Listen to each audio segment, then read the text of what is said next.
Welcome to the Tea Trace Tea Experience. I'm Bernard. I'm going to take you on a short journey from tea bush to teacup, as I call it. So I start with a little bit of history. Tea was discovered 5,000 years ago in China by Emperor Shennu. Now there are lots of stories on how tea was discovered for the first time. I tell the one where his bath water was being warmed in a courtyard. Some leaves came blowing in the wind, fell into this boiling cauldron of water. There was a beautiful smell that emanated from this, and that is how they discovered tea for the first time. Now they don't tell us whether it was tasted before his bath or after, but it must have tasted very good, because today, 5,000 years later, tea is the most consumed beverage after water.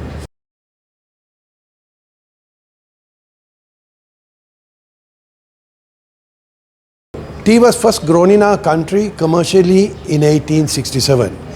The time we became a British colony in 1815, there was no tea in Ceylon, as we were called. Then we were growing the world's finest coffee.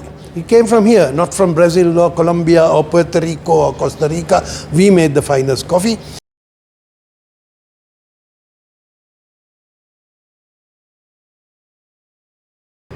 So in 1867, they started planting tea. The first man to plant tea in our country is this gentleman called James Taylor. He came from Scotland in 1855, just 17 years old, came here as a coffee planter. And in 1867, he needed to replace the dying coffee on his estate with something new. He is the first person to plant tea commercially in our country. People were already dabbling in tea, but not seriously. Actually, there was tea in the Royal Botanical Gardens in Peradeniya since the 1830s. But he is the first man to plant tea commercially.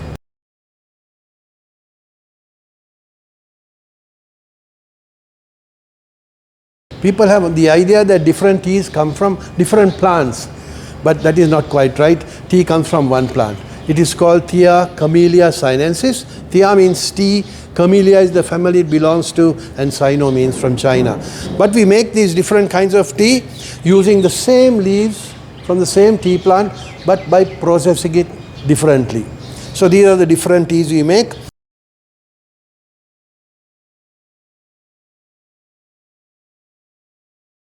So 150 years ago, we became a colony. They sent their surveyors here. They carved out these large parcels of land, 200, 300 acre blocks. They sold it to pioneers. Now they had to plant their crops. So they cleared the jungles. They planted the tea, as you can see here. All this, probably some of this tea, 140 years old. This estate was planted 9 years after James Taylor planted his first tea. So Dunkeld is also quite an old estate. Long time ago, we planted tea with seed. But since the 1930s, we started replacing our old tea with a new kind of tea plant. We call it vegetatively propagated tea. So today, we take cuttings from tea plants that we find in the field that we might see are very, very vigorous maybe, or they resist disease, or they are suitable maybe for gravelly areas or waterlogged areas. This is a process of selection. We have now select cuttings. We stick them in polythene bags filled with prepared soil. We need to prepare our soil, you know. The important thing in our soil is to get the pH right. The ideal pH for tea to grow well is between 4.5 and 5.5. In the old days, we planted tea up and down the hill. As you might see, when you go in some areas, when you drive to, you might see the old tea which was planted up and down the hill. But today, we don't plant tea up and down the hill. We plant tea on the contour, as you can see, horizontally.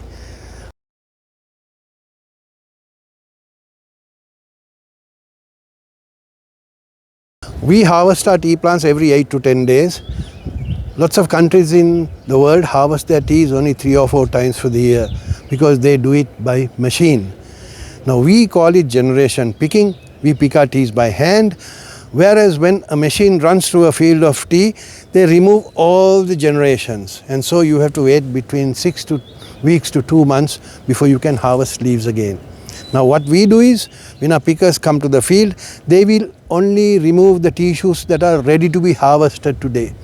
And they will leave the ensuing generations to be harvested next week or the week after and the week after, and that's how we do it. So it's not magic, as you can see, it's easy when you know how.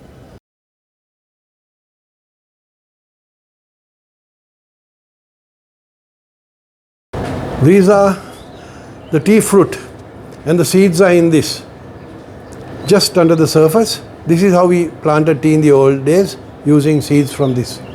But today we use cuttings. Just to give you an idea of what a cutting might be, I'll show you what we do.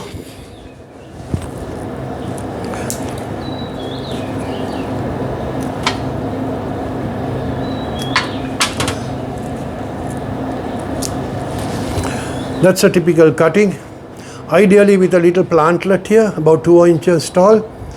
Then we stick that in a bag of soil and that's how we get our plants. After a year or so we have a plant, we can plant in the field.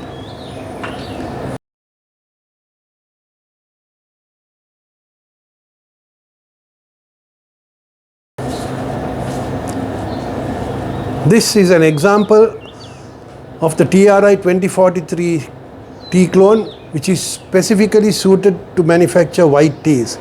If you look carefully, all the young leaves and buds have a heavy coat of silvery fuzz which gives it its silver color. What we do is we just take the apical bud of an unopened leaf, which is a silver tip. Now we need about 6 kilos of this, picked one by one, to make 1 kilogram of finished white tea or silver tip.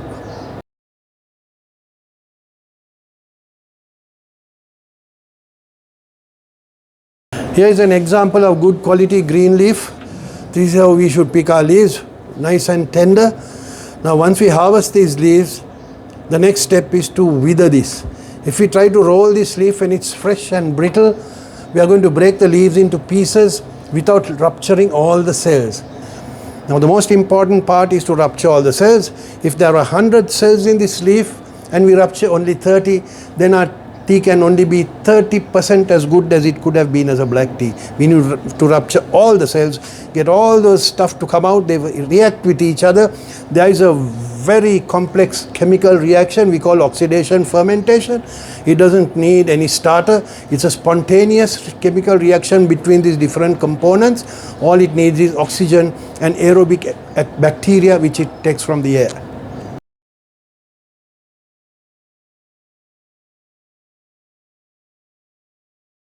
When the leaves are harvested, the first stage, as I said, is to wither. These are withering troughs. We fill these devices with the leaves. It's about 1 foot deep.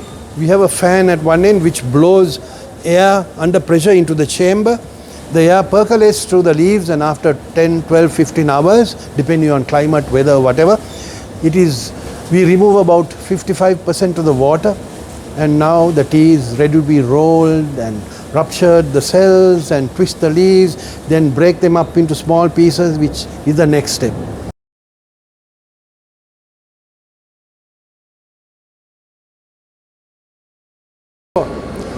After firing, the next step is to sort the teas by size. We call them grades. This is where it happens. If you see here, 3 different grades that we make. These are our primary grades. This is the largest we make here. It's called BOP or broken orange pekoe.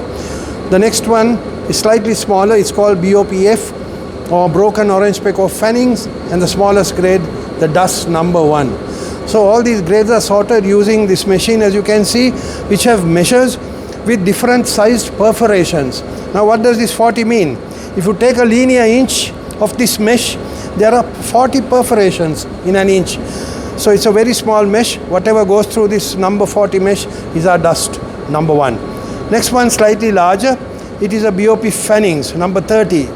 And even larger is a number 24. Again, this could be considered as a BOP fannings. We could blend these tea together. The next one, even larger, a number 18. So what goes through that mesh would be our largest grade, BOP or broken orange pekoe.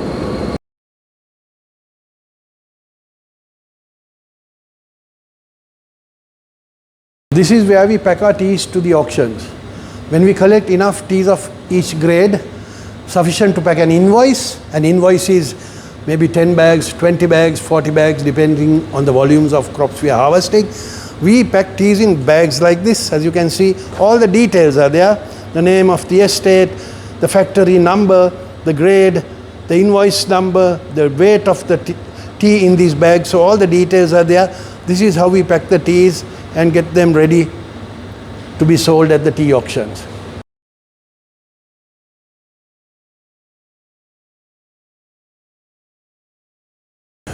So what we went through just before this was the process. So we start by rolling the leaves. As I said, the purpose of rolling the leaves is to rupture all the cells, number one. Then we want to twist the leaves into shape and then break it into the smaller pieces that give us our grades. Once that is done, actually we then allow the leaves to run over what we call a roll breaker. This machine has wire meshes with varying sizes of perforated mesh. We remove the finer particles through these meshes. These particles sizes are designed to suit the grades that we want to make. So we use the right size of mesh, we remove the finer pieces, and once we remove all this, we allow it to ferment for a little time, maybe 2 hours, 3 hours, 3.5 hours, depending on the tea we want to make. We can tweak our process to get a different kind of tea, and once that is done, we rest it to ferment for a few hours, and then the next thing is to stop the fermentation. So we do this in a tea dryer. We use hot air at a temperature of 260 degrees Fahrenheit. The tea runs through this machine for about 20 minutes and it comes out finished more or less, and we reduce the moisture to around 2%. Once that is done, the next step is to sort the teas into their different sizes. We call them grades. So this is done by sorting the dried or the fired teas over different measures with varying sizes of perforation, which you saw earlier. So that's what happens in our process. This is the critical area of our process. How do we start the fermentation? When do we stop it? And whatever happens between starting and stopping. That is the critical area where the liquor, the character of the tea is more or less decided.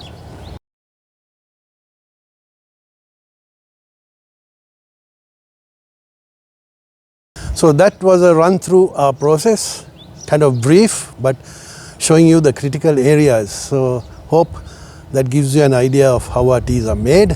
And if you want to see it in more depth, I suggest you visit us in the near future.